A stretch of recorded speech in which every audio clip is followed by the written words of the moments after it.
جب آپ کی ولادت باسعادت ہوئی اور حضرت آمنہ فرماتی ہے کہ مجھے یہ کہا گیا کہ اللہ نے آپ کو بیٹے سے نوازا، تو میرے دل میں تمنا کہ میں اپنے لخت جگر کو دیکھوں۔ کہاں جب میں نے اٹھ کے اپنے لخت جگر کو دیکھا، سبحان اللہ، میرا لخت جگر سجدے میں پڑا ہوا تھا۔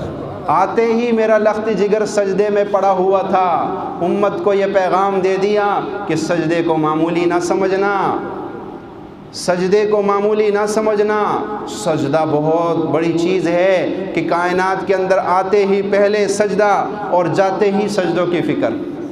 آتے ہوئے سجدہ، جاتے ہوئے کہا میری امت نماز نہ چھوڑنا، نماز نہ چھوڑنا، لیکن آج پھر بھی اس کو ماننے والے سجدوں پہ اعتراض کر بیٹھے، اس کے ماننے والے سجدوں کے منکر بن گئے۔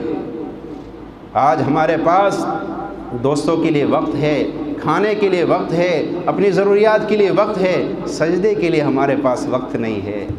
کیا منہ دکھاؤ گے اس نبی کو جس نے آتے ہی سجدے میں ہمیں سجدے کی اہمیت بتا دی؟